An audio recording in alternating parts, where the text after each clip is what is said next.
परम आदरणीय परम पूज्यपाद निरंतर स्मरणीय पार ब्रह्म स्वरूप श्री सद्गुरुदेव भगवान संपूर्ण भूमंडल में विचरण करने वाले संत महापुरुष जन और यहाँ सत्संग प्रांगण में विराजमान नर व नारी के रूप में प्रभु जी के परम प्यारे भक्त, आज हमारा दशहरा महापर्व का जो कार्यक्रम चल रहा है उसका आज तृतीय दिवस है, यानी तीसरा दिवस है। 2 दिन अभी सत्संग और होगा।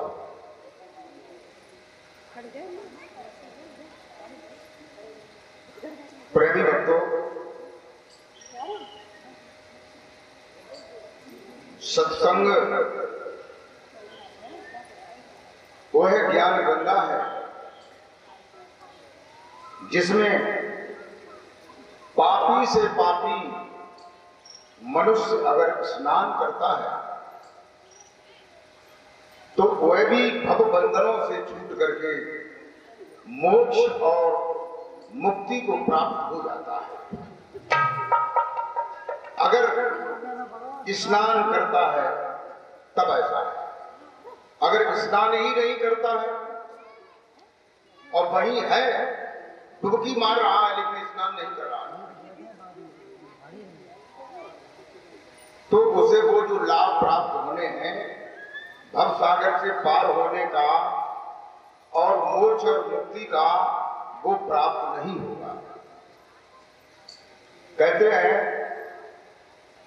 संतों ने बताया है कि कभी सर्दी कभी गर्मी ये कुदरत के नजारे हैं। कभी सर्दी आ जाती है, कभी गर्मी आ जाती है, कभी बरसात आ जाता है। कहते हैं कभी सर्दी कभी गर्मी ये कुदरत के नजारे हैं और प्यासे वे भी रह जाते हैं जो बिल्कुल दरिया के किनारे। मैंने जनरल नॉलेज की एक किताब में ये पढ़ा था कि मेढक जो है पानी में रहता है लेकिन पानी नहीं पीता है, ऐसा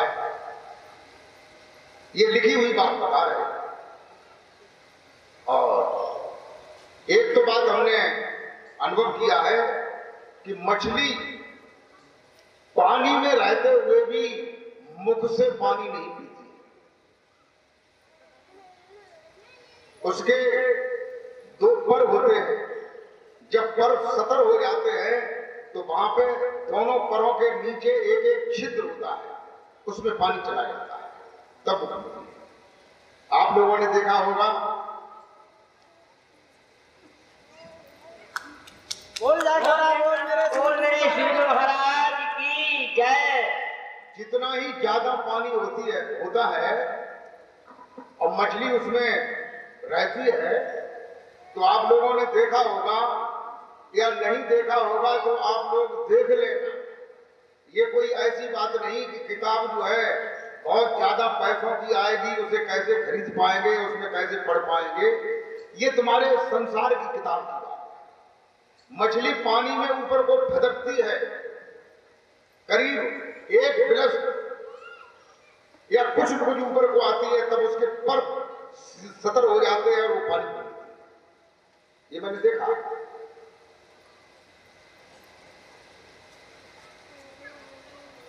देखिए,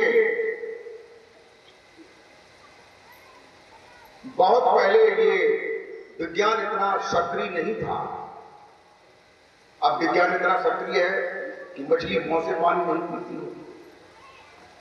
और कहीं कहीं पर ये भी लिखा है, हमारे जो विद्वान लोग हैं, श्रेष्ठ लोग हैं, जिन्होंने मंथन गहराई से किया है, वो ये बताते हैं कि जब मछली मुंह से पानी नहीं पीती है, तो हनुमान जी ने जब लंका जलाई थी और पूंछ को समुद्र में बुझाया था तो पसीना निकल आया था, और मछली जो है मुंह में पानी में ठाड़ी इंतजार में कि कब हनुमान जी आए और बड़ी पूंछ बुझाए और पसीना गिरे और मुंह में ले ले है?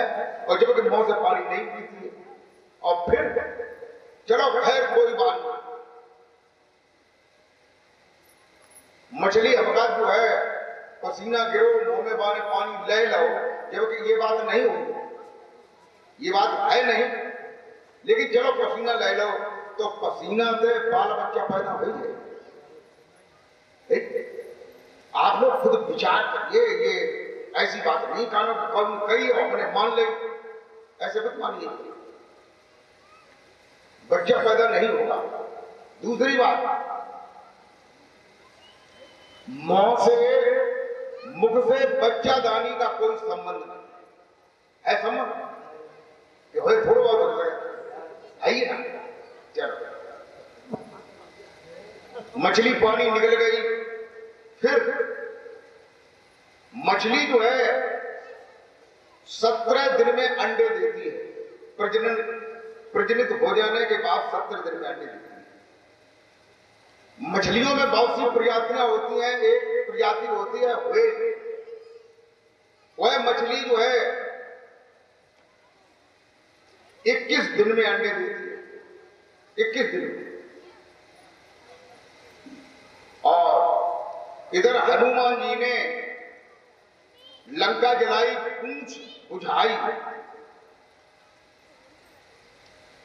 और उसी बीच में 14-15वें दिन जो है लड़ाई होते होते रावण का एक लड़का था अहिरावण, जो पातालपुरी में रहता था ऐसा बताते हैं, वो राम लक्ष्मण को चुरा ले गया था, कहते हैं कि नहीं। और उनमें लक्ष्मण जो है ये बताते हैं कि 12 वर्ष तक सोए नहीं थे, नींद नहीं ली थी।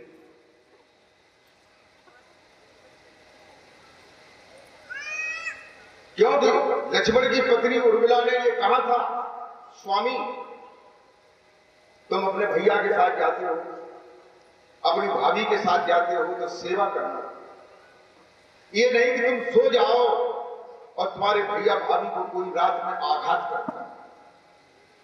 तो लक्ष्मण जी जो है 14 वर्ष सोए नहीं, और लक्ष्मण कितने बड़े वीर थे बताइए। जब धनुष टूटने की बात आई थी तो जनक जी ने ये कहा था, हे दीप दीप के राजागण, हम किसे कहें बलशाली है, और हमको तो ये विश्वास हुआ पृथ्वी वीरों से खाली है, हम करते नहीं प्रतिज्ञा है, तो ऐसी हंसी नहीं होती, और सीता को कुंवारी रहना था, पर ये बेबसी नहीं होती। ये वचन जब सुने तो लक्ष्मण जी ने कहा, आदेश भ्रात का जो पाऊं, पृथ्वी को उठाऊं हाथों पर, कुंदुक समान जल में फेंकूं, क्षण भर में नष्ट भ्रष्ट। और ये सड़ा गलासा धनुष रखा, ये और बताओ किस गिनती में है। ये लक्ष्मण जी ने कहा, कौन सी गिनती में है, और पृथ्वी को उठा के फेंक दूं। फिर वे लक्ष्मण 14 वर्ष सोए नहीं, इतने वीर और बलशाली, और उनको अहिरावण चुरा ले गया। फिर हनुमान जी पता लगाते लगाते गए 14वें दिन, तो अहिरावण वहां मिला, उसके दरवाजे पे हनुमान जी का लड़का मिला मकरध्वज, जबकि मनुष्य का प्रजनन जो है 9 महीने में होता है, और हुआ केवल जो है मछली जो है पसीना को निकले जो है केवल 14 दिन हुए। ये रामायण की बात है। तो कहने का मतलब ये है, हम ये नहीं कहते हैं कि आप रामायण को न माने, रामायण को माने, गीता को माने, वेदों को माने, उपनिषदों को माने, सबको माने, लेकिन समझ करके माने, जान करके मानिए। ये कोई जरूरी नहीं है कि वो तुलसीदास की ही लिखी हुई बात हो सकती है, बीच में भी लोगों ने बहुत परिवर्तन कर दिया। तो कहने का मतलब ये है कि सत्संग दो शब्दों से मिलकर के बना। एक शब्द है सत्य और दूसरा शब्द है संग।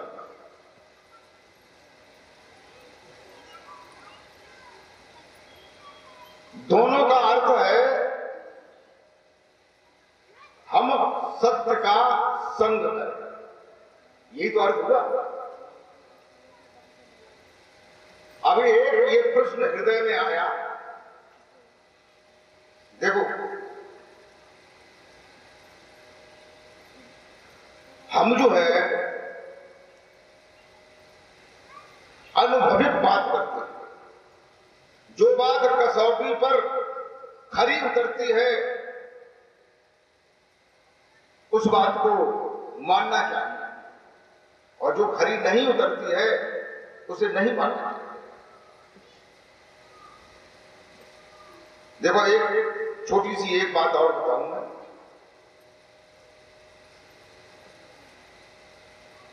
मैंने हनुमान चालीसा में ये पढ़ा था कि उसमें ये लिखा था कि को नहीं जानत है जग में कभी संकट मोचन नाम। यानी कौन संसार में ऐसा है जो ये नहीं जानता है कि हनुमान जी संकट मोचन है, संकटों का निवारण करने हैं। बाल समय रवि भक्ष लियो तब तीनों लोग भयो दयालु, को नहीं जानता है जग में कभी संकट मोचन नाम दुखालु। बाल की त्रास कपीस बसे ये संकट काउस जातु टारो, देव ने आन करी विनती तब छाड़ दी और कष्ट ने आग मारो, को नहीं जानत है जग में कभी संकट मोचन नाम। अब हनुमान चालीसा ये कहता है कि जब हनुमान जी छोटे थे, बाल रूप में थे, तो हनुमान जी ने अपनी माता अंजनी से कहा था कि भैया हमें भूख लगी, बहुत भूख लगी। तो उन्होंने कहा बेटा अभी तो कुछ है नहीं, थोड़े फल रखे होंगे। तो उन्होंने कहा इन फलों से हमारा निवारण नहीं होगा। तो उन्होंने कहा सवेरे जो है जो तुम्हें लाल लाल बड़ू फल मालूम पड़े तो खाई नहीं। तो सवेरे सूरज निकले लाल लाल, तो हनुमान जी ने वे लय और दम पकड़ के काल में ढल। ये बताते हैं कि नहीं भाई, बताइए। ये बताते हैं हनुमान चालीसा में, यही हमारे लोगों के दिमाग में फीड है ये बात। लेकिन हमने ये विचार नहीं किया। कौन सा?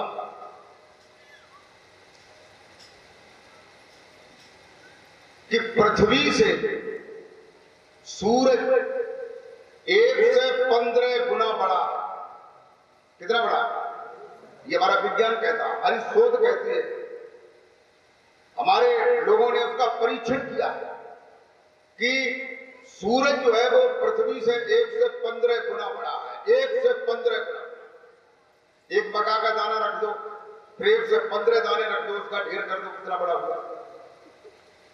और पृथ्वी पर मनुष्य जो है कितना बड़ा है? 2 फुट जगह में खड़ो है ना। और शरीर में गाल कितना बड़ा है? 2-4 इंच को मान लो। 2-4 इंच के गाल में पृथ्वी से 1 से 15 गुना सूरज कैसे रख सकता है? रख जाएगा? शुद्ध रखी जा तो है, तभी तो कही का तुलसीदास, तभी तो कहा कोई न कोई बात होगी। ये हो सकता है कि उसका अर्थ हमने सही नहीं लगा पाया। आप लोगों ने देखा होगा गोस्वामी तुलसीदास जी ने ये बताया है। क्या बताया?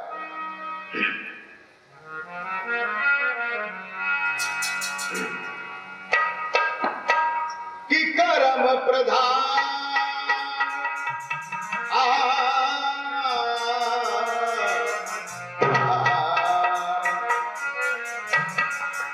कर्म प्रधान विसुर चिगा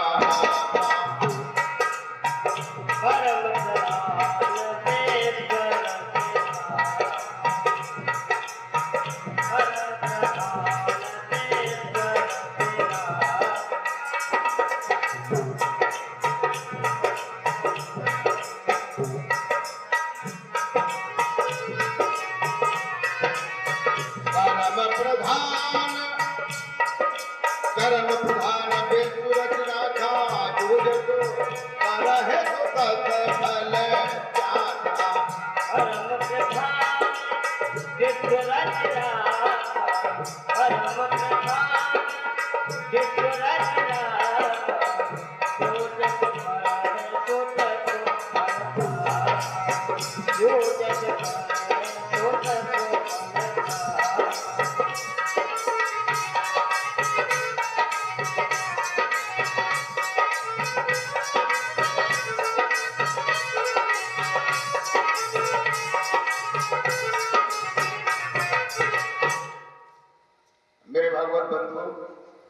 गोस्वामी तुलसीदास जी कहते हैं कि कर्म जो है प्रधान है।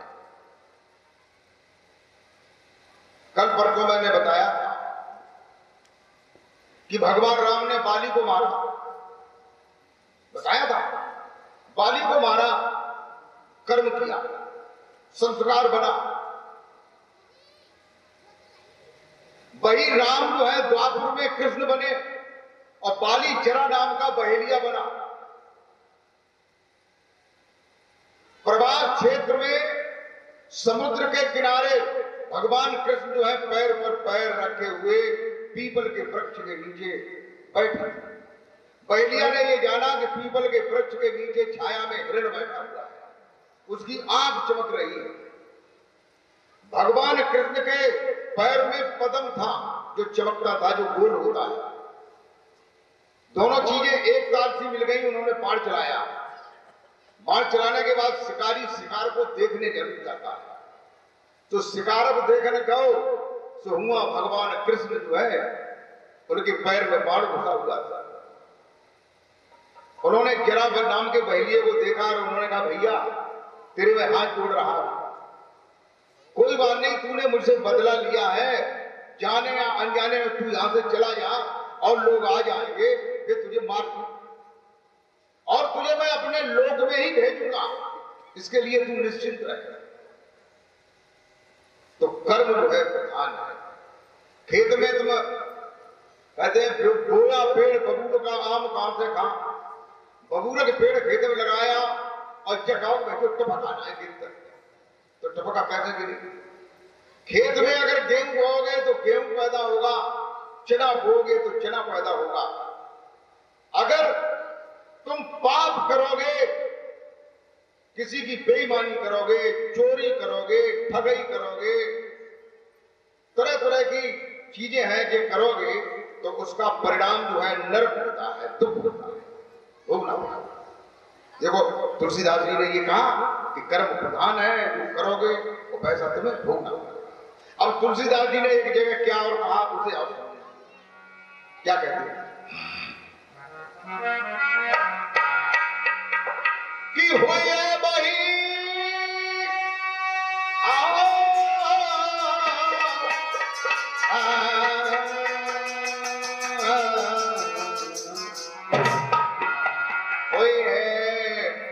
बही जो राम रुचि गाता,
अब देखो तुलसीदास जी ने इसमें कर्म की बात नहीं कही है। पहली बारी चौपाई में था कर्म प्रधान, भाई होगा जो क्या करोगे, और इसमें ये कहा कि वही है वही जो राम रुचि राखा। अब जो है क्या होगा, जो आप कर्म करेंगे वो नहीं होगा। वही है वही जो राम रुचि राखा, ये किसके लिए कहा गया है? संत और भक्तों के लिए कहा गया है। संत और भक्त जो है संसार में साधारण आदमी है, उससे विशेष है, जिसने अपनी रुचि को, रुचि माने लगन, जिसने अपनी रुचि को राम के नाम में लगा दिया है। किसमें लगा दिया है? राम की नाम। वह वही जो राम रुचि राखा, राम में जिसने रुचि को रखा है, वो चाहेगा वो होगा, वो चाहेगा वो होगा। बोल जयकारा बोल मेरे श्री गुरु महाराज की जय। जब तुम बार बार नाम का सुमिरन करोगे तो एक स्टेज होती है, पहली स्टेज होती है, उसको कहते हैं, उर्दू में कहते हैं इल्म इल्लाह। दूसरी स्टेज होती है, उसे कहते हैं वका बिल्लाह। क्या कहते हैं? वका। तीसरी स्टेज होती है, उसे क्या कहते हैं? फना बिल्लाह। इन्हीं इसका अर्थ क्या है? इल्म इल्लाह का मतलब इल्म माने विद्या। यानी पहली स्टेज में जो तुमने साधन जाना है, नाम जाना है, भजन ध्यान जाना है, ये पहली स्टेज, जानने को पहली स्टेज कहते हैं। दूसरी किसे कहते हैं? बका बिल्ला। बका बिल्ला का मतलब क्या है? जब साधक अभ्यास करता है, अभ्यास करने से अरिमा मणिमा लगमा ईसत वासत प्रात प्रकाम ये सिद्धियां प्राप्त